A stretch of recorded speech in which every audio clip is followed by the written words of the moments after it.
अस्सलाम वालेकुम dear students of class 5। कैसे हैं आप सब लोग। उम्मीद करती हूँ कि आप सब खैरियत से होंगे और अल्लाह ताला के हिफ्ज़ व अमान में होंगे। प्यारे बच्चों, 5वीं जमात की उर्दू की ऑनलाइन क्लास के लिए मैं आपको खुशामदीद कहती हूँ। डियर स्टूडेंट्स, अपनी फेयर कॉपी खोलिए। फेयर कॉपी से अपना ग्रामर का हिस्सा खोलिए। ग्रामर हिस्सा खोलने के बाद हिस्सा मज़ामीन में आपको एक मज़मून लिखवाया गया है, मादरे मिल्लत मोहतरमा फ़ातिमा जिना। मादरे मिल्लत मोहतरमा फ़ातिमा जिना। अपनी फेयर कॉपी खोलिए। प्यारे बच्चों, मज़मून लिखने का तरीका हम आपको पहले भी बता चुके हैं। आज एक बार फिर से दोहराई करते हैं कि जब भी आपको कोई एक उन्वान दिया जाता है मज़मून लिखने के लिए, तो सबसे पहले आप उस उन्वान को समझते हैं कि वो उन्वान क्या है, आपको क्या टॉपिक दिया गया है, क्या उन्वान दिया गया है। मादरे मिल्लत मोहतरमा फ़ातिमा जिना का नाम सुनते ही आपके जहन में क्या आता है? मादरे मिल्लत मोहतरमा फ़ातिमा जिना के बारे में हमें मज़मून लिखना है। तो ये एक शख्सियत है। जब हम किसी शख्सियत के बारे में मज़मून लिखते हैं तो सबसे पहले कोई भी मज़मून लिखते हैं अगर आप, तो आप उसके सबसे पहले अहम नुकात लिखते हैं। अहम नुकात लिखने के बाद फिर एक एक नुकात को आप जो हैं वो तफसील से बयान करते हैं। इस तरह से क्या होता है कि मज़मून लिखने वाले का भी और मज़मून पढ़ने वाले पर भी अच्छा असर पड़ता है। ठीक है, कोई भी मज़मून लिखते हैं आप, कोई भी आपको उन्वान दिया जाए, सबसे पहले आपने उस उन्वान को समझना है और उसके बाद उसके अहम नुकात लिखने हैं। फिर एक एक नुकात को आपने तफसील से बयान करना है। तो मोहतरमा फ़ातिमा जिना के बारे में जब हम लिखेंगे मज़मून, तो मोहतरमा फ़ातिमा जिना एक शख्सियत हैं जिनके बारे में हम मज़मून लिखेंगे। तो शख्सियत में हम सबसे पहले क्या लिखेंगे? हम उनका तारुफ़ लिखेंगे। नंबर 2 पे जो नुकात हैं अहम, हम पैदाइश लिखेंगे।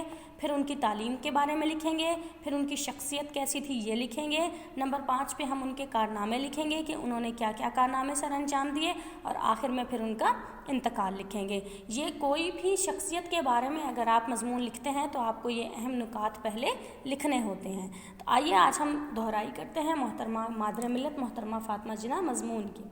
सबसे पहले हम इनका तारुफ़ पढ़ते हैं। मोहतरमा फ़ातिमा जिना कायदे आज़म की छोटी बहन थी। वो एक बहादुर और सच्ची खातून थी। पाकिस्तान बनाने की कोशिश में उन्होंने कायदे आज़म का बहुत साथ दिया। पाकिस्तान बनने के बाद भी उन्होंने कौम की बहुत खिदमत की, इसीलिए कौम इन्हें मादरे मिल्लत कहकर पुकारती है। तो तारुफ़ से क्या पता चलता है कि मोहतरमा फ़ातिमा जिना कौन थी? कायदे आज़म की छोटी बहन थी। वो एक बहादुर और सच्ची खातून थी। उन्होंने कायदे आज़म का बहुत साथ दिया, पाकिस्तान बनाने में भी और पाकिस्तान बनने के बाद भी उन्होंने पाकिस्तान की कौम की बहुत खिदमत की। ठीक है, इसीलिए कौम उन्हें मादरे मिल्लत कहकर पुकारती है। नंबर 2 अहम नुकात है पैदाइश। हम उनकी पैदाइश के बारे में बात करते हैं। अब मादरे मिल्लत फ़ातिमा जिना 31 जुलाई 1893 को पैदा हुई। बचपन में ही माँ बाप की शफ़क़त से महरूम हो गई, यानी कि बचपन में ही उनके माँ बाप जो हैं वो इंतकाल कर गए थे। ठीक है, उसके बाद आ जाता है नंबर 3 अहम नुकात तालीम। आइए हम उनकी तालीम के बारे में पढ़ते हैं। इब्तदाई तालीम आपने हाई स्कूल खंडाला से हासिल की। आपने 1910 में मैट्रिक और 1913 में सीनियर कैम्ब्रिज का इम्तिहान पास किया।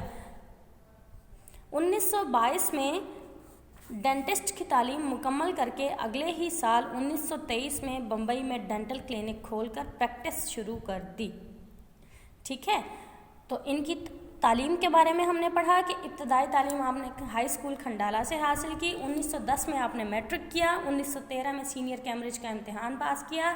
फिर 1922 में डेंटिस्ट की तालीम मुकम्मल करके एक साल बाद ही 1923 में बम्बई में डेंटल क्लिनिक खोलकर उन्होंने डेंटिस्ट की प्रैक्टिस शुरू कर दी।